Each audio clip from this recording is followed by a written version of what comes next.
Hi tears, எல்லோரும் எப்படி இருக்கீங்க? வாங்க நம்ம இப்போ ரெசிபிக்குள்ளே போகலாம். இப்போ நம்ம வந்து ஒரு சாம்பார் செய்ய போகிறோம்.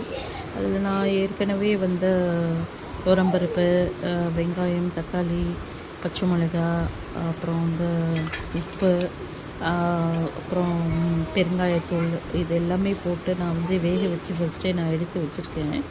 அதில் இப்போ நான் வந்து கட் பண்ண கத்திரிக்காய் போட்டு அதில் வந்து சாம்பார் பொடி, கொஞ்சம் தனியாத்தூள், வீட்டில் அரைச்ச தனியாத்தூள் கொஞ்சம் போட்டுக்கிறேன்.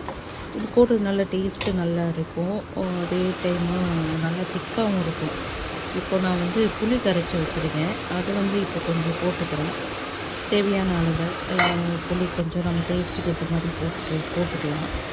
ஸோ போட்டுட்டு எல்லாத்தையும் நல்லா வந்து ஒரு கலக்கி விட்டுட்டு அதை அப்படியே தூக்கி போட்டு ஒரு விசில் விட்டுட்டு நம்ம எடுத்துகிட்டு இப்போது வந்து நல்லா வதக்கி கலக்கிட்டு எடுத்துகிட்ருக்கோம். ஸோ இப்போ நான் வந்து இதுக்கு தாளிக்கிறதுக்கு தேவையான பொருள்லாம் எடுத்து வச்சுருக்கேன். கடுகு, ஜீரகம், சோம்பு, அப்புறம் வந்து பெருங்காயத்தூள், அப்புறம் கொஞ்சம் சாம்பார் பொடி, அப்புறம் தோலோடு கொஞ்சம் பூண்டு கொஞ்சம் நசுக்கி வச்சுருக்கேன். ஸோ அதை நல்லா தட்டிட்டு போடும்போது அதோடைய வாசனை ரொம்ப நல்லாயிருக்கும். இப்போது வந்து ஒரு கடாயில் வந்து ஆயிலு, கீ, அதுக்கப்புறம் காஞ்ச மிளகா,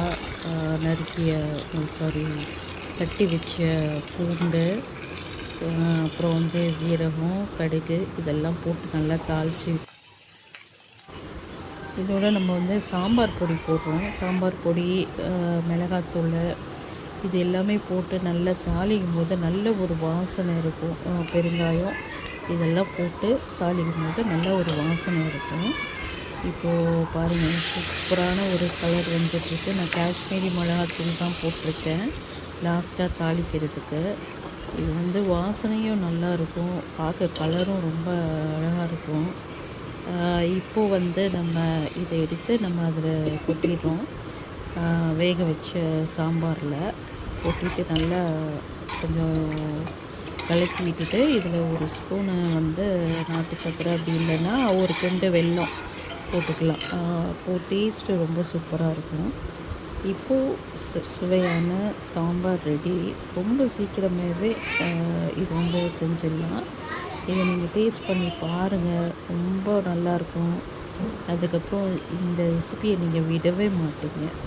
பாருங்கள், இன்னும் ஒரு கலராகவும் ஒரு நல்ல ஒரு மணமாகவும் அருமையாக இருக்குது. இதில் நான் பச்சை மிளகாவும் சேர்த்துருக்கேன், சொல்ல மறந்துட்டேன்னு நினைக்கிறேன். பாருங்கள் இவ்வளோ அருமையான சாம்பாராக இருக்குன்ட்டு. இந்த சாம்பார் சுட சுட அப்படியே நம்ம ஒயிட் ரைஸோடு போட்டு சாப்பிடும்போது அப்படி ஒரு டேஸ்ட்டாக இருக்கும். ஒரு வாசனையாகவும் நல்ல ஒரு டேஸ்ட்டாகவும் சூப்பரான south Indian sambar. Okay, thank you so much.